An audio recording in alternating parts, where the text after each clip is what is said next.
I had been discussing the sort of technical subject of Hadith before Ramadan,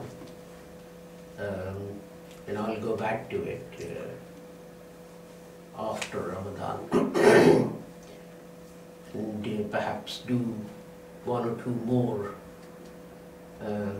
chapters or whatever you want to call them on that. But when we consider Hadith, what we have to remember is this, that the Holy Prophet was speaking at a particular time to a particular people, and the instructions that he gave had to be in that context. So he had to talk about problems that people had, how to behave in certain situations, and so on and so forth. And the important thing is for us to derive principles and lessons rather than, how shall I say, a literal interpretation of what those words may have been. I mean, really, if you're going to be very literal about these things, you would end up living like the Amish in the United States. I don't know if you know about the Amish. It's a small community that lives, I think, south of Ohio. And they don't believe in machines. So they don't have motor cars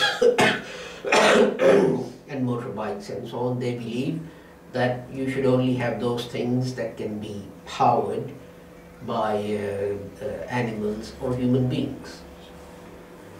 I mean, the lifestyle has something to be said for it, in that it's very slow, it's very peaceful. There's no hustle and bustle, there's no one running to catch the underground to get to work on time and so on. But then that's how you should be living. You know, in the days of old, when people wanted to go to Hajj from India, they would leave 4 months before the Hajj. And they'll travel, there'll be caravans. Some people would go by boat, others would go by caravans. And they'll go from India to what is now Pakistan and then Afghanistan and so on, and make their way to Makkah, etc., etc. But we don't do that anymore. And that was done, the Hajj was performed, and that was done at the time of the Holy Prophet Muhammad sallallahu alaihi wasallam. And there are many other things which fall into the same category. I mean, for example, it is said that in the morning you can eat and drink until you can distinguish between a black thread and a white thread. I don't know how many are fasting, but how many people went into the back garden with a cup of tea in one hand and 2 threads on the other and said, "Can I tell which is the white and which is the black?" No one. We have timetables now, and we just go, whatever the date is, 26th, and we go across and we say, "Oh right, you know, it's whatever it is, 5 o'clock or whatever." And so on and so forth. There's a verse in the Holy Quran which says that you should have strong horses ready at your borders to defend yourself.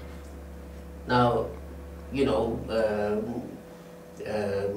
these days armies don't have horses. So you could have 10,000 horses and one tank on the other side is going to blow all of them up. But you derive a principle from that your defense should be strong, so that if enemy attacks you, you can, you know, fight, and so on and so forth.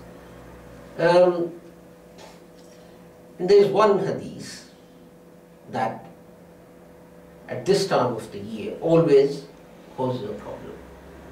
And that is that the Holy Prophet said, when you see the moon with your own eyes, start fasting, and when you see the moon again, stop fasting. And that is taken literally, that, see it with your own eyes.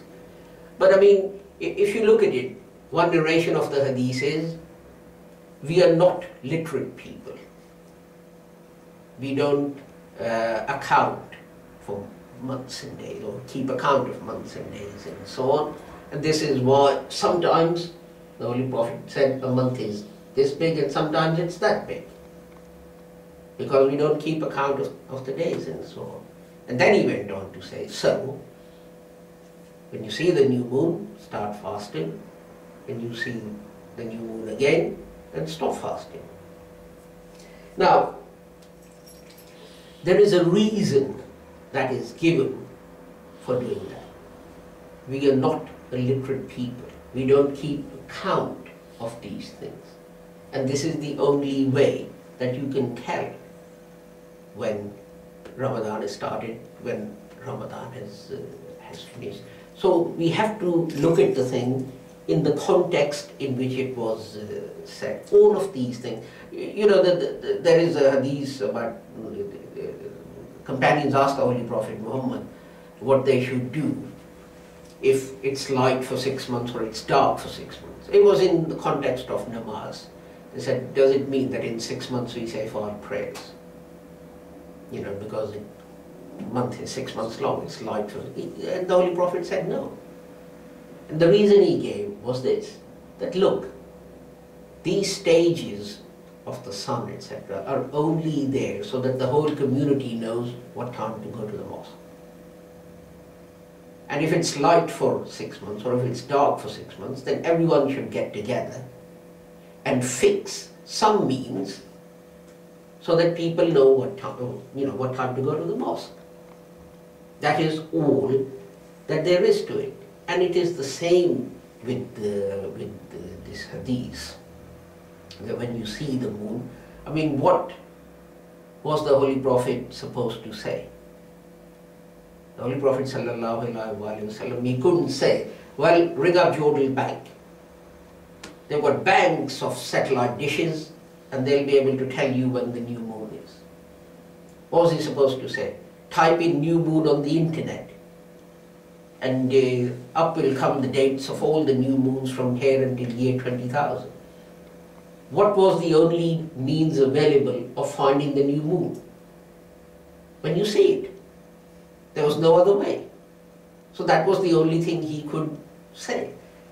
Now, we have other means through which we can find out when the new moon is, and we should use them so that the community, the Ummah, can be united in starting Ramadan on the same day and finishing Ramadan on the same day. And we have another argument. Some of you would know that there's a difference between the birth of moon and appearance of moon. Sometimes the new moon is born before sunset. So although the new moon has appeared, so to speak, it's not visible. You can't see it because of the sunlight. You can only see a new moon if it appears so many hours after sunset, because the light has then disappeared. And people have worked out the angles and this and that and so on. And I would simply say that, new moon starts a month. So my personal opinion is, when the moon is born, start fasting. Forget about whether it's visible or not and so on. I mean, even our Jamaat, Zahid, when he works it out, he says this is the new moon, and the likelihood of it being visible is on this day, and then he fixes the date on that. But I simply think, science tells us when the new moon is going to be born, we should start fasting. And at least stop this controversy that wastes page after page after page in the newspapers and on the internet and radio and television about when we should start fasting and when we should finish fasting.